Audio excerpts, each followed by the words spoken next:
Hello Malegaon, ये है आपकी आवाज।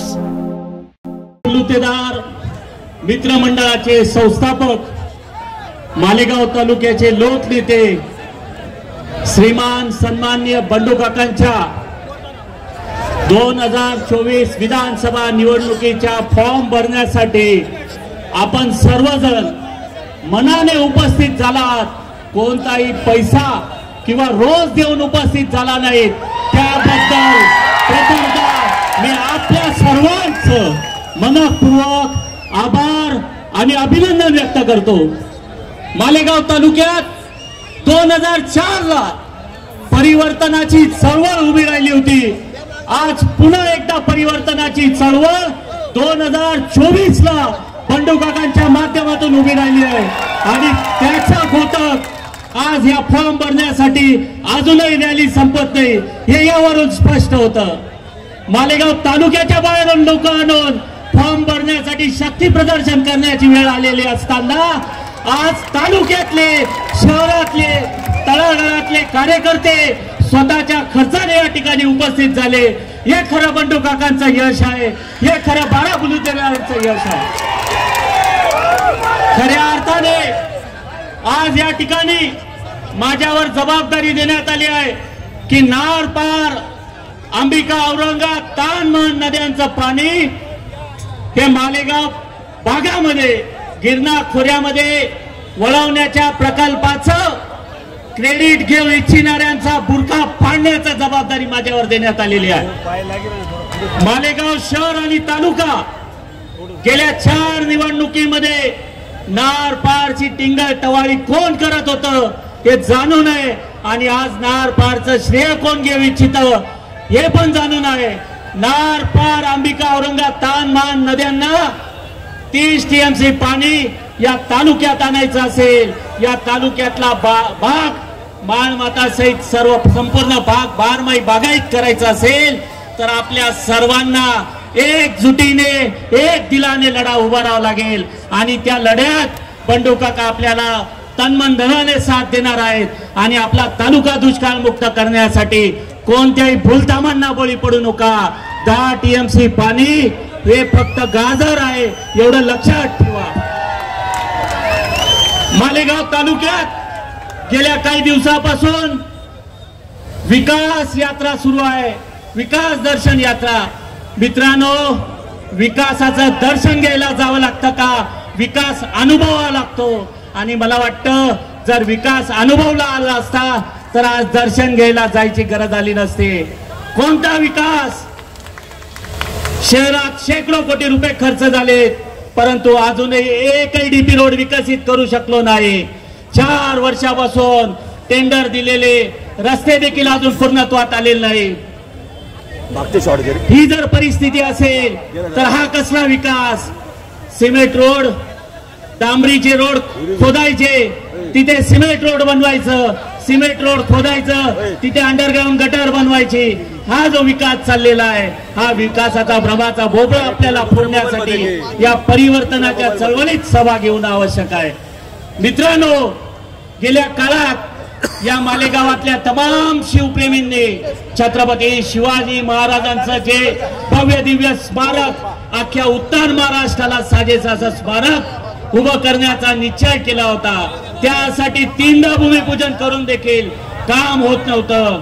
आम्ही सर्व मिळून या ठिकाणी आंदोलन केली आणि त्या आंदोलनानंतर 1,30,00,000 रुपये खर्च करून छत्रपती शिवाजी महाराजांचा शिवतीर्थाच्या सुशोभीकरणाच्या कामाला सुरुवात झाली। मला सांगा मित्रांनो, आपल्या मनाप्रमाणे शिवतीर्थाचं काम झालंय का? शिवतीर्थाचं सुशोभीकरण झालंय का? जर शिवतीर्थाचं सुशोभीकरण जर नव्याने पाहिजे असेल, मालेगावात जर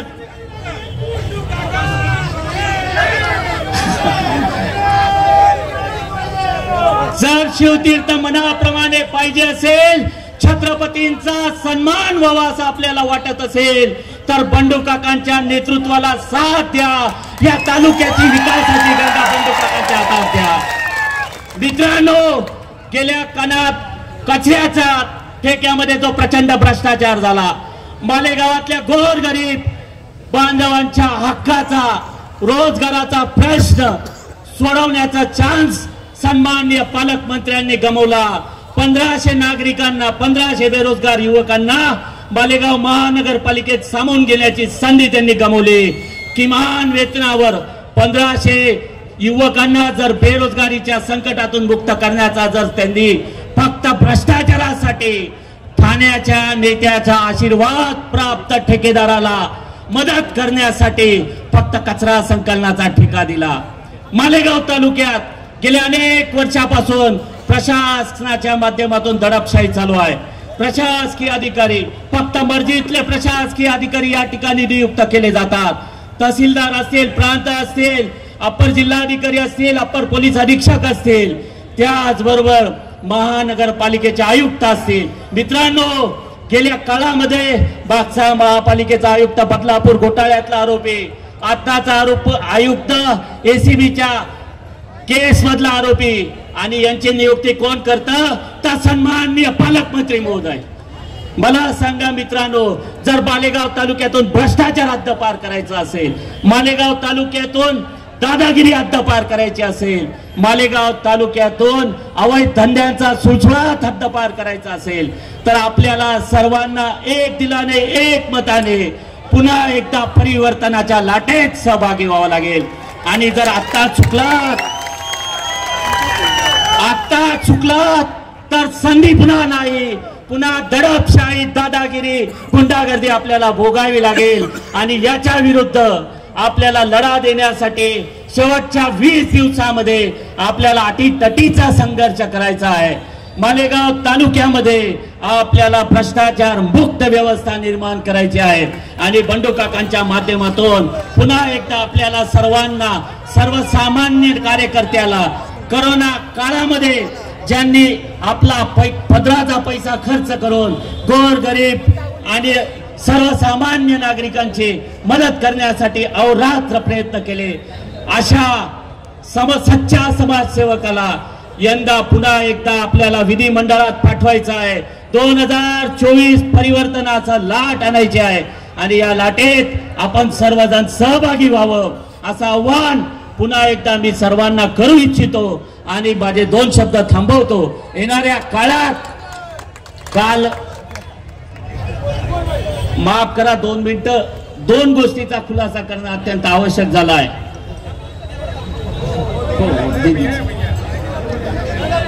थोडीशी कालच्या याच्यावर बोलणं अत्यंत आवश्यक होतं. काल सन्माननीय पालकमंत्री महोदयांचं भाषण या ठिकाणून झालं.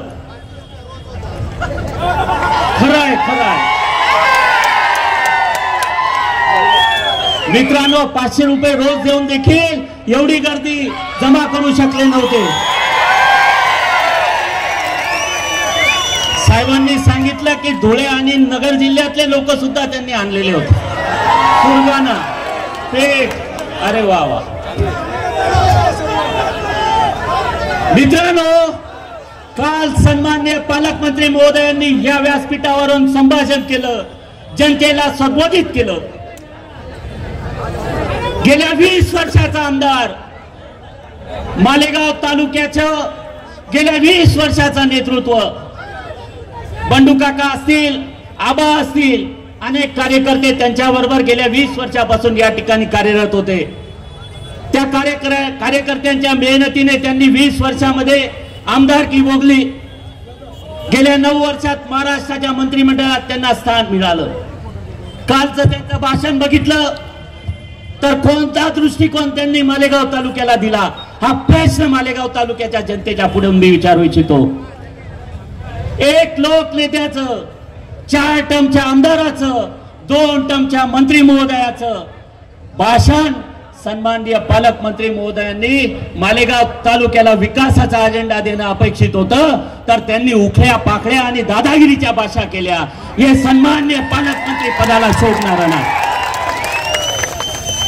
सन्माननीय पालकमंत्री महोदय, आपल्याकडनं मालेगाव तालुक्याला अपेक्षा होती की आपण या तालुक्याला कोणता तरी विकासाचा अजेंडा या निवडणुकीच्या माध्यमातून देऊ इच्छितात. आपल्याकडनं अपेक्षा होती की महाराष्ट्रात कोणतं तरी नवीन रिव्हॉल्युशन आपण आणू इच्छितात. माता भगिनींना विनंती आहे की त्यांनी खाली बसून घ्यावं. बांधवांना देखील विनंती आहे की त्यांनी खाली बसून घ्यावं. थोडीशी जागा कमी पडत असेल त्यामुळे आम्ही आपली क्षमा मागतो, पण थोडंसं सहकार्य करा. माता भगिनींना सावलीत बसवण्याची व्यवस्था करा कृपया. मित्रांनो, गेल्या 20 वर्षात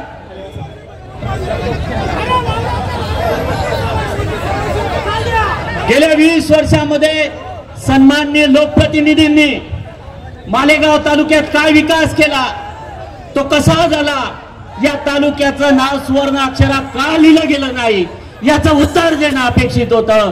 परंतु त्यांनी एका संस्थेच्या नावावर कालचं भाषण खपवलं.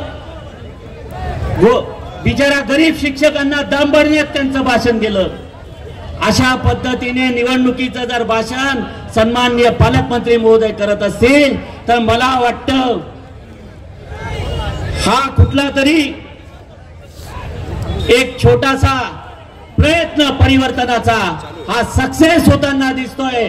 आणि परिवर्तनामुळे, परिवर्तनाची नांदी निर्माण झाल्यामुळे त्यांच्या पायाखालची वाळू सरकली आणि म्हणून त्यांनी काल थोडस दहशत निर्माण करणारं भाषण केलं.